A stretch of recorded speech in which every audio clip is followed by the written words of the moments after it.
Sir आज शाम को आज आप अयोध्या के दौरे पे आज मैं अयोध्या जा रहा हूँ। मेरे साथ हमारे महाराष्ट्र के मंत्री एकनाथ शिंदे जी है और भी प्रमुख लोग हैं, 20 एक लोग हैं।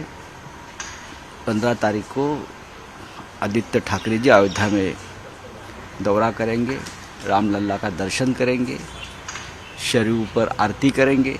ऐसे कार्यक्रम है। ये कोई राजनीतिक उसको माहौल बनाने का कोई हमारा एजेंडा नहीं है। ये कोई हमारा शक्ति प्रदर्शन भी नहीं है। हम श्रद्धा से जाते हैं, श्रद्धा की भाव से जाते हैं।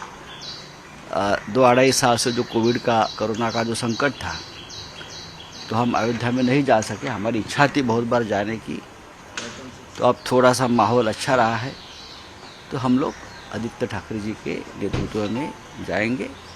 महाराष्ट्र से कुछ प्रमुख लोग वहाँ जाएंगे, लेकिन बहुत बड़ा माहौल बनाने का हमारा कोई इरादा नहीं है। कश्मीर में कश्मीरी पंडितों की हत्या हो रही है, कश्मीर छोड़ के कश्मीरी पंडित छोड़ के आ रहे, क्या कुछ कहना चाहेंगे इसके? कश्मीर फिर एक बार जल रहा है, खून से लथपथ हो रहा है।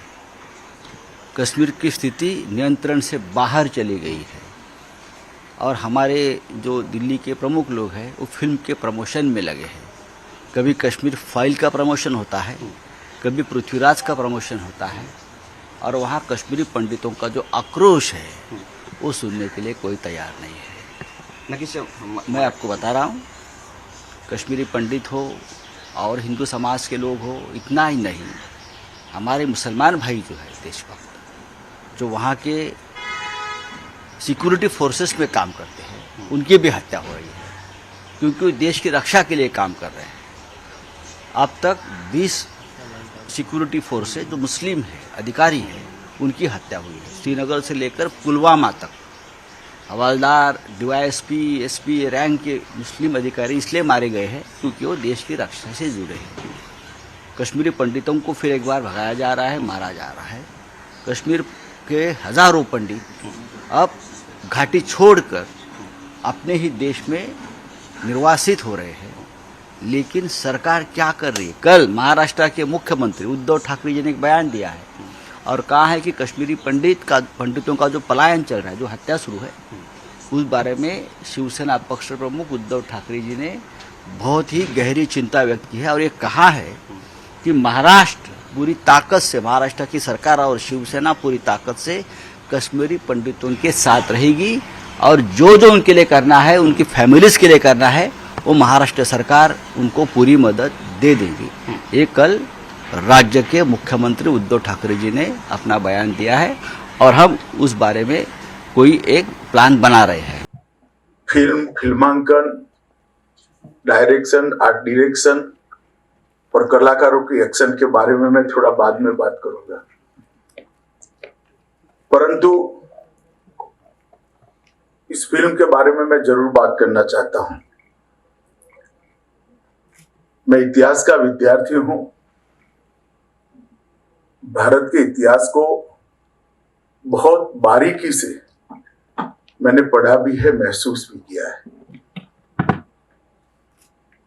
पृथ्वीराज रासो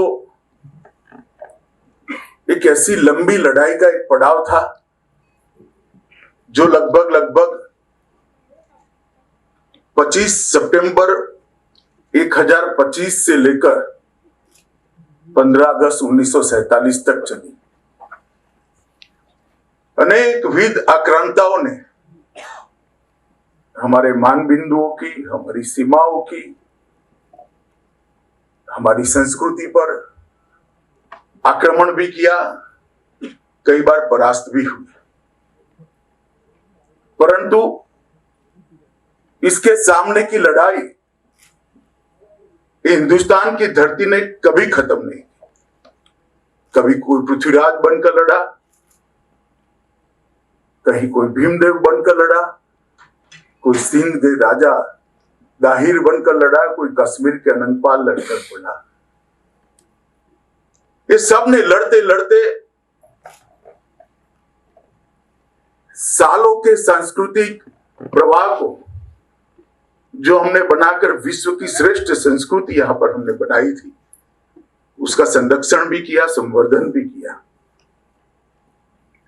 और जो आक्रांता विश्व भर में कभी पराजित नहीं हुए थे, उन्होंने स्वयं स्वीकार किया कि हम गंगा जमुना के मुहाने पे आकर डूब गए, वो हमें परास्त नहीं कर पाए। कई बार सैकड़ों इतिहास के पुस्तक जो स्वाभिमान और जन जागृति नहीं ला सकते, एक काव्य ला देता है। इसका उदाहरण जिस काव्य पर ये फिल्म बनी है वो पृथ्वीराज रासो है। और कई बार हजारों पृष्ठ इतिहास के किसी महानायक का वर्णन नहीं कर सकते, 2.5 घंटे की फिल्म वो महानायक को फिर से जनमानस के अंदर महानायक करके प्रस्तावित करती है।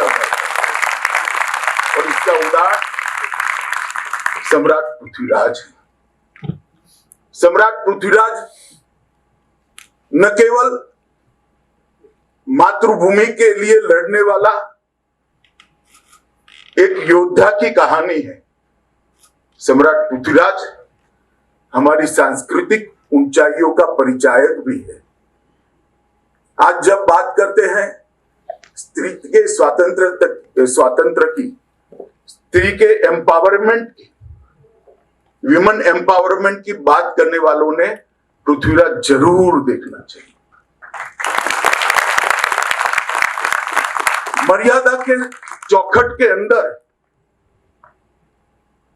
महिला की स्वतंत्रता क्या हो सकती है, सम्मान क्या हो सकता है, समान अधिकार क्या हो सकता है, ये हमारी सांस्कृतिक ऊंचाइयों का बहुत सुंदर तरीके से चित्रण भाई चंद्र प्रकाश जी ने किया है। मैं उनको बहुत बहुत साधुवाद देना चाहता हूं।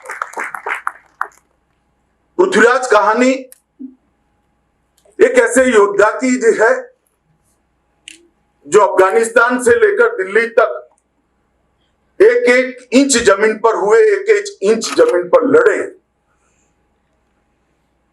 ये 900 साल 1000 साल की लड़ाई व्यर्थ नहीं गई है।